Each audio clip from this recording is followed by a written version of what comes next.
Welcome to Uncaged.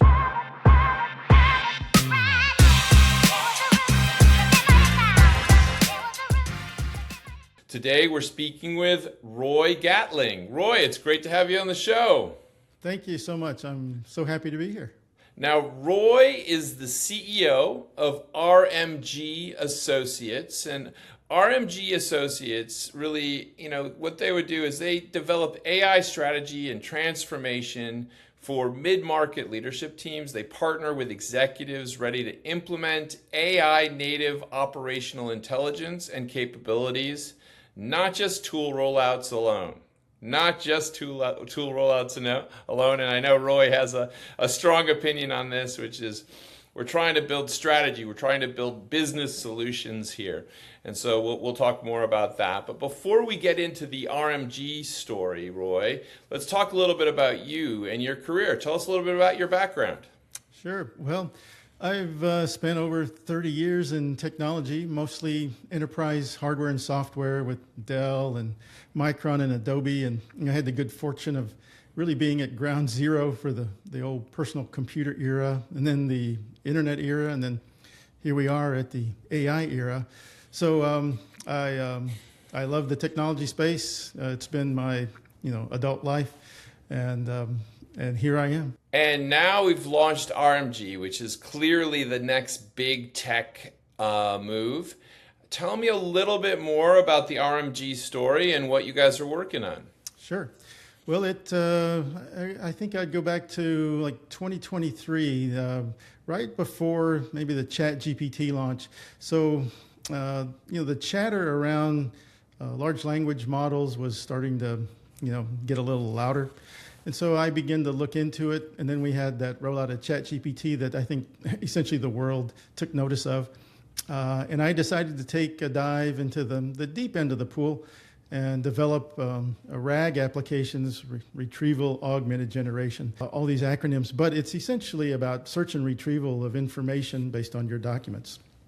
And so the AI tools weren't nearly as capable as they are today when we started. Didn't have the frameworks, didn't have the tools, but enabled me to really dive in and learn a lot, essentially at the core of this. And so that rollout started. We got a little bit of notice from some local companies, and then about a year ago, I really began to just communicate more about what I was doing, what was going on there. And I got someone reach out to me from I'd say a mid-size entity here in Austin, and he said, "Hey, I want you to essentially teach my team all that you've learned in the last couple of years, but do it in a couple months."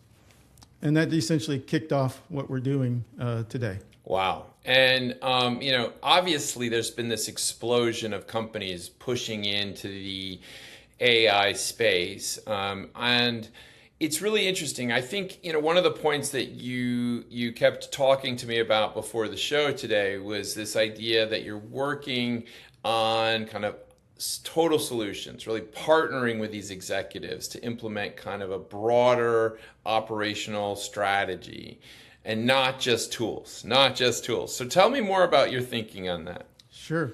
Well, one of the things that I state on my website is that we're senior operators, not really consultants, and I'm leaning in on the fact that I and my team have a number of years in fairly large businesses and understand a variety of roles and how that works. And the whole point here is that the tools now they're essentially all good. They're very capable. And so it's not so much a tooling decision now when a CEO says, "Hey, I want to implement AI." And so it's really understanding, well, why? What for? What's the goal? What's the reason? And so when I speak with these leadership teams, I sound a little bit like a 4-year-old kid. I'm like, why? Mm-hmm. And so trying to get down to the fundamentals of essentially what they're trying to accomplish and why they are. Sometimes it's competitive pressure. Sometimes they're looking for new capabilities, or maybe it's efficiencies. But bottom line, it's still a business. It's still a business with, workflows and processes and requirements. And these are just tools that, pretty capable tools, but they're tools. Yeah.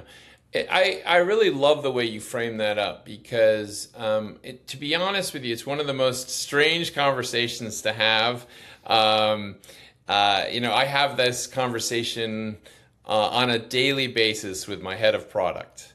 And it's a fascinating one because I'm the one who's kind of like, yeah, let's do this cool new thing, and he's like, wait a minute, why are we doing this? Right. And then because he said, if we don't understand the why, we're not going to obviously understand the best way to do this. And what is very much the case is even with the best solutions that are out there, if you don't have acute kind of like strategies and solutions, these kind of broad-based kind of approaches are still riddled with challenges. And so you really have to kind of do that kind of real kind of business strategic thinking. And it's going to evolve so quickly right now. I mean, tell me a little bit about when you're talking to your customers, what are some of the things that are top of mind for them right now in their AI implementations? Sure. Well, I would say it's maybe twofold. One is it's either like, hey, I need to implement AI. And so, okay, what does that mean? So that's one way that I get approached. The other is, I've tried this and I haven't had much luck. And so I'm trying to figure out why. And maybe one third point is, okay, we're using it. We're getting some return on this, but now I'm starting to get concerned about the cost. So it's one of those three things. And so again, it's, okay, well, the first one, I'm going to implement AI. Okay, why? What for? We tried it. Okay, well, what did you try? And I have a story that essentially just is classic with regard to a rollout that failed, and that can be fixed. But some fundamental things, just like a communication plan, and just that right there was missing in that particular instance. But anyway, things like that, again, just... Well, I do kind of want to dig in on that a little bit because I think that's such a wonderful challenge. When we hear, when people have tried to do something and they've run into barriers or they haven't hit, it hasn't worked in the way that you were hoping or they thought it would work. Tell me a little bit about some of those things that you're seeing that perhaps... inhibit or hurt kind of these rollouts, and how do you get over those challenges? Sure. Well, I'll give you this example. So a fairly large technology company in California, CEO says, hey, we're going to implement AI. Okay. And so I wasn't engaged in this, but I got involved after the fact. So I'm going to implement AI. And so it's like Oprah saying, okay, you get a car, you get a car, you get a car. And then 2 months after that statement, the employees get Microsoft Copilot, and they're like, okay, what do I do with this? No training, no real communications plan, no plan at all. And so there you go, have this. And so it's like, you could be handing a chainsaw to a lumberjack or to an 8-year-old. And so, anyway, they had issues there. So again, can that be resolved? Sure, it can be. But the thing is that like anytime that happens, people start to get a little shy about, like, okay, here we go again. How are we going to do this better? And so at the end of the day, a big part of it is some upfront planning and understanding where to best apply this. Because when I speak to leadership teams, I'm not always, sometimes I tell them, look, you're not ready for this. And I think you need to do some more work here. Maybe your data's not ready, your team's not ready, what have you. Yeah. And not all functions within a business really need it, at least not now. So anyway. No, I think those are all really good points.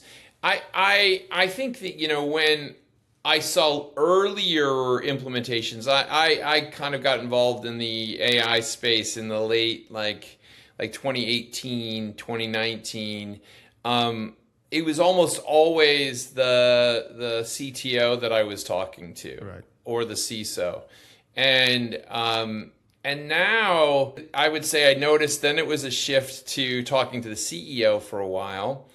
And then it was talking to the CFO, because the CFO suddenly got very interested in how they were going to all save a lot of money here. Right.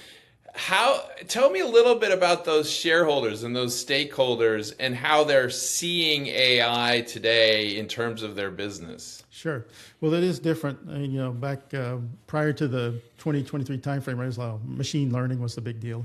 Yeah. But CEO will usually come up with his or her, I need AI statement because of pressure from the board. Mm-hmm.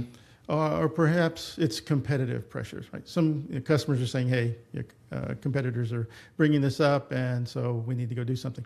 CFOs, again, they're looking at it a lot of times from the efficiency lens, if you will. Can I do things faster, cheaper, better? And sometimes you've got marketing or the CTO looking for ways to do more with what they have.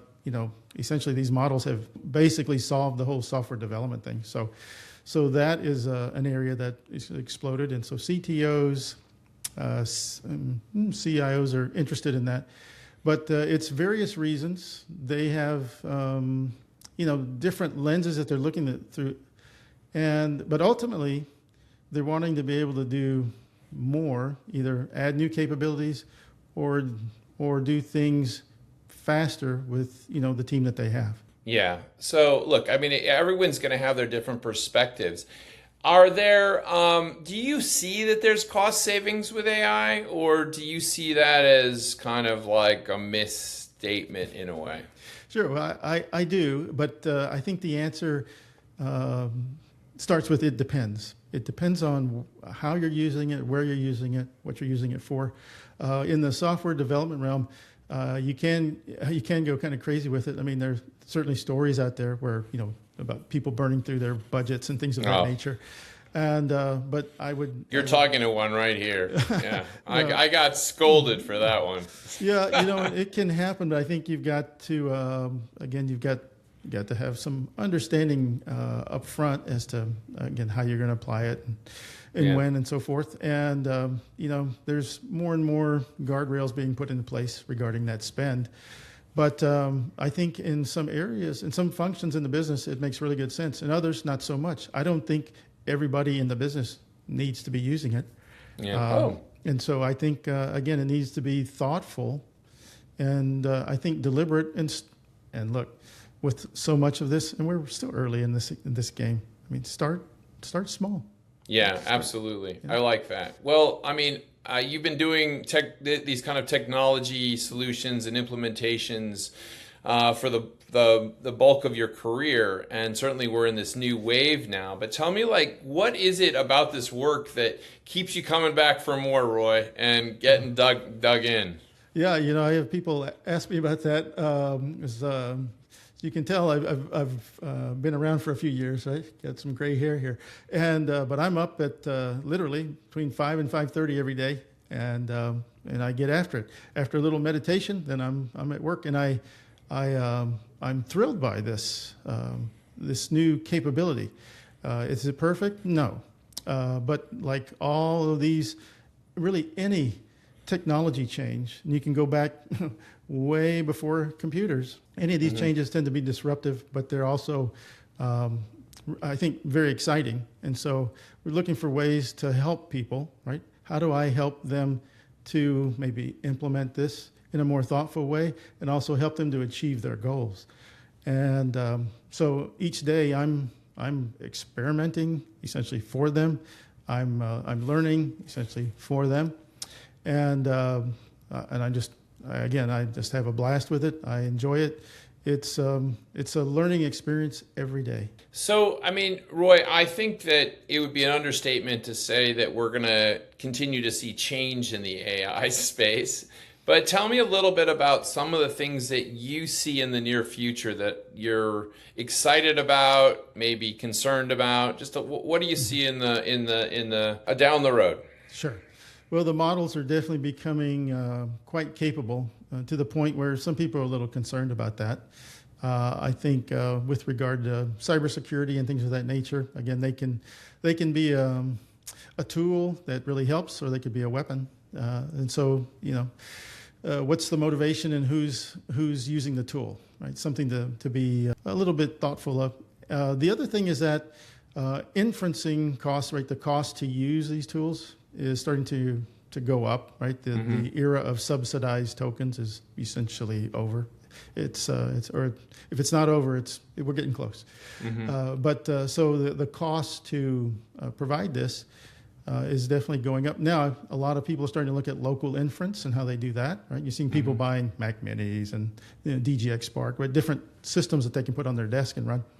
And there's even thought about, homes in the future will have little mini data centers, right? GPUs and things of that nature. Who knows? But I think local inference is a thing. Smaller language models is a thing. Even diffusion models. I mean, just yesterday, I think Google showed one, but they're not brand new. But there are updates to the technology that are basically because of what we're seeing in the market. You'll see companies look for ways to deliver better for less. In technology, is what happens. I mean, better for less. Yeah. Well, it's going to continue to happen. I'm excited that I know you, Roy, because I feel like you're going to have the catbird seat on this stuff, and you'll know what's happening. Thank you so much for coming on the show.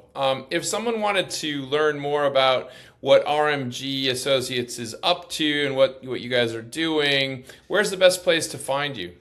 Well, I would say on LinkedIn. Roy Gatling at LinkedIn. I'm there, and also check out the website. It's rmgassociates.ai. We'll get you there, or rmgassociatesllc.com. But anyway, LinkedIn. I'd be happy to engage with you there. Excellent. Well, Roy, thank you so much for coming on. We've been speaking with Roy Gatling. He is the CEO of RMG Associates, and RMG Associates basically works with mid-market leadership teams on AI strategy and transformation. They're partnering with those executives ready to implement AI native operational intelligence and capabilities, not tool rollouts alone. And we've been talking why that's important and obviously how this is going to continue to evolve rapidly over the next couple of years. So Roy is right in the center of everything. Roy, thank you so much for being on the show today, and we look forward to having you back. Thank you. Cheers.